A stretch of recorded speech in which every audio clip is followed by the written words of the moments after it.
Well, hello again. It's Andy from Snow Camps Europe, and I am Paul from Ski Instructor Academy. So, Andy, how's it going? All good, all good. Nice hot weather outside. Summer at its best, let's say, in Austria, in Kaprun. Yeah, I don't do summers. Julian always thinks it's funny to go riding in the afternoon when it's 35 degrees. We were out biking up one of the mountains the other day, and the neighbour said, "Are you going out now?" It was like 2 o'clock in the afternoon. Too hot.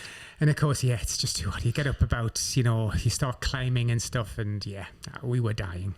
Quite nice in here, though, because you've got your air conditioning on. We have. I don't understand why people don't have air conditioning. It's like, it makes such a difference to sleep, especially. I get the sun from the minute it comes up to the minute it goes down, and God. I've got a massive big ceiling to wall window, and it is like a pressure cooker.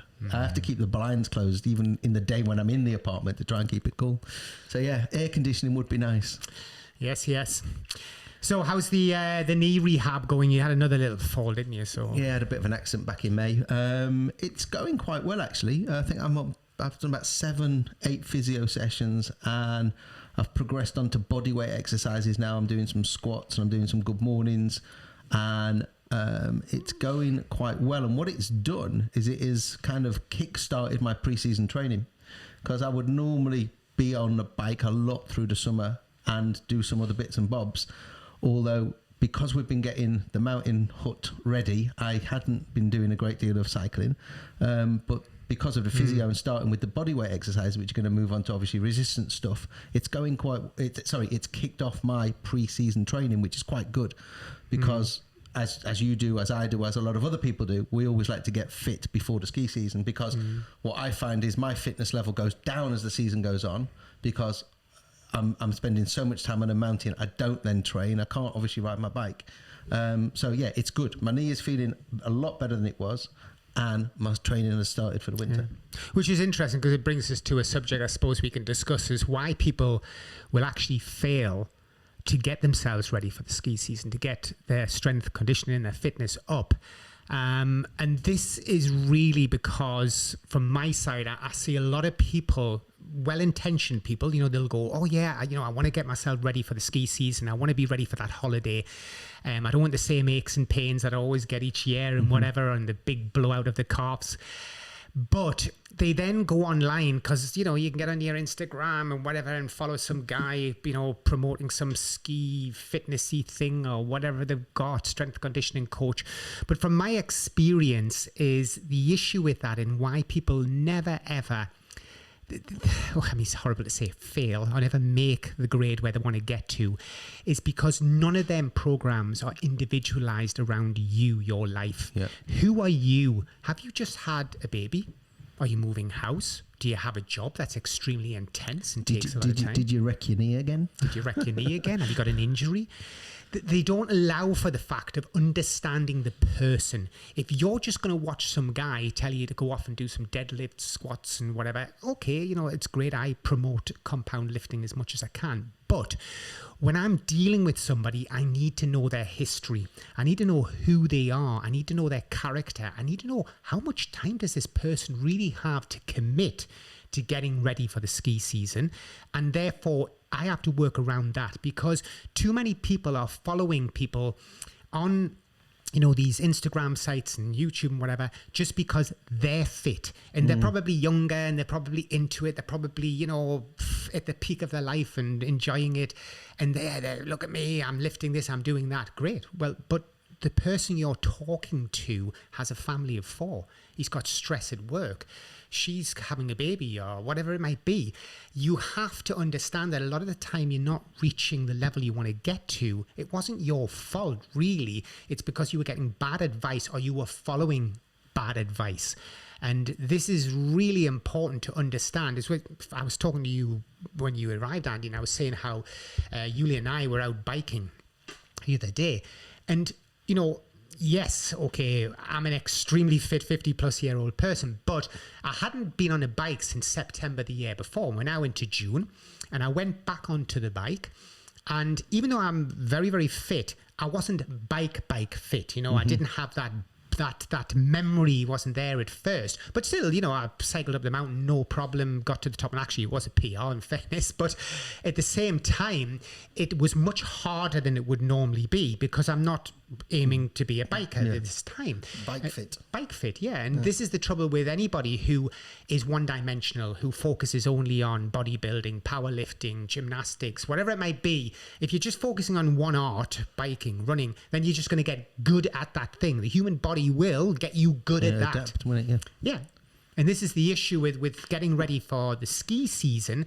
Skiing is quite an interesting sport. It requires, you know, balance in 3 planes. It requires you to understand the dynamics. And one of the hardest things, and in fact, I would be focusing on most people, is the ability to understand the movement patterns, especially from the concentric movement pattern, and that understanding how you need to be able to bend, stretch, lower your body mass as well. I mean, one thing you'll probably find with your knee is that it's often worse going down than going up. Yep. And skiing requires us to absorb a lot of downward motion. And that is certainly from my side with the arthritis in the knee is the worst thing as well, that cushioning of movement.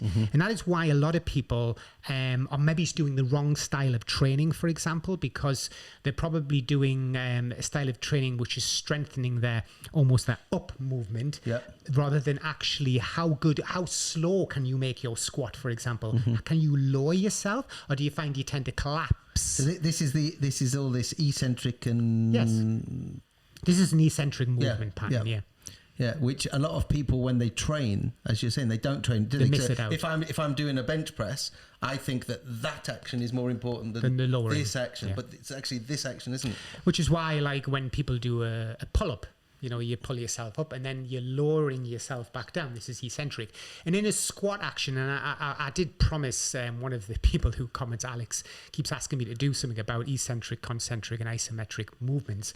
But eccentric is the one we need to look at mostly because, let's say we're doing bumps, carving, dynamic carving, requires you to have very good control in that movement pattern.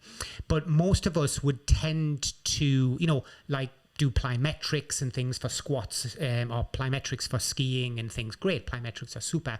But understanding how we can brake as we lower, how we can absorb as we are bending our knee and ankle at the speed we choose, at the speed we want, as opposed to collapsing the knee and ankle and then pushing back up in the squat. And when anybody's injured a knee, a hip or an ankle, the first thing we tend to do is go back to like a tempo squatting, what we call tempo squatting, or box squatting, where you can lower yourself to a seat or a box and change the height of that. But tempo is the key, because if you think about it, most of what we do, if we do go to the gym, we tend to do it the same tempo, from bench pressing to deadlifting to squat, whereas skiing requires different tempo control.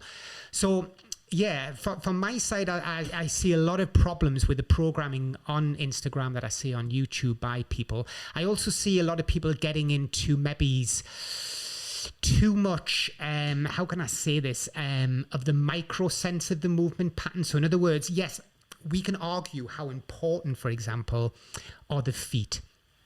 And, you know, if you look at a person's foot nowadays, the toes are all scrunched together and they don't have the big webbed feet because they don't go around in bare feet. They're not getting full range of ankle movement and blah, blah. And then you can do all these exercises to spread your toes, to learn how to grip the floor, to strengthen the sole of your foot so you don't get that plantar fasciitis, you don't get cramps in your feet. You can do all that.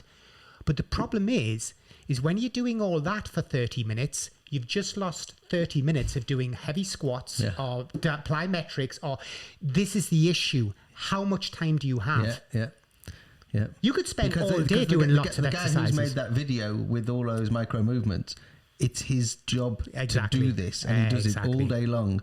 Where if your job is to go out selling paper clips and driving up and down the M1, and you come home and do 30 minutes of that shit, you're not going to get anything from it. No, nothing. And this is the problem with this, is what I'm trying to say is that you need to decide on, look, if I have limited time, like literally, 25 minutes, that's all I've got. I've only got 25 minutes. Then it's got to be better to do a high intensity interval training circuit, for example. That's going to, blast you a bit. And then the next day do 20 minutes of weights, for example. Then come home and do 20 minutes of yoga. And I know, look, yoga's great. If you've got the extra 20 minutes, then do the 20 minutes of yoga as well. Yeah. But what I'm trying to explain to you is you have to be careful, as Andy said, following somebody who, and this is what I saw a lot, about 10 years ago, it started in the strength and conditioning industry. People designing and developing new exercises. Have you never done this one before for glute bridges? Have you never done this? It's like bullshit. You're just creating new crap because you want to look like you've got something special that does something different. Just like skiing, it hasn't really changed in 50 years. The things that the powerlifters, the bodybuilders were doing 50 years ago is just the same stuff you should be doing today. And if you have the time to do all this auxiliary work, great. Then follow the guy who's putting things between his toes, and follow the guy who can develop better ankle range of movement. Is he putting things in between his toes so he can paint his nails? So I suppose the thing is, it's do the training that. Use the time you've got and do the training that is needed within that time frame. Maximize. You need to maximize your potential. And don't get me wrong, it will be important to understand that you are risking injury if you just go full at it and all you're doing is heavy weights and high intensity training every day. No, you need those off days, and you can do a day of mobility or a day of your yoga or whatever you need to do. But just be careful to be realizing that if your time's limited and you're following a guy who's going through tiny micro movements here, there, and this, it's great for somebody like me who specializes in training, and I can do all that. I can talk about rotation from the knee and doing things because I think it's important. But if you can incorporate, let's say, when I talk about a lot of the time with short turns and things like that, and I see people have limited knee, the ability to rotate the knee and create some tibia movement, then I'll say, look, there's all these exercises you can do from the micro sense, but look, why don't I just stick in some lunges, for example, or some dragon lunge or something that creates that same movement, but has the benefit of letting somebody lift some weight at the same time. Because most people are lacking strength when they start skiing. They usually end up with severely, cramping or stiffness in the calves, for example, because they're stuck in this dorsally forward flexed position in the ski boot. So you can almost prepare for that when you're doing your squats, your lunges and stuff, and start strengthening those movements.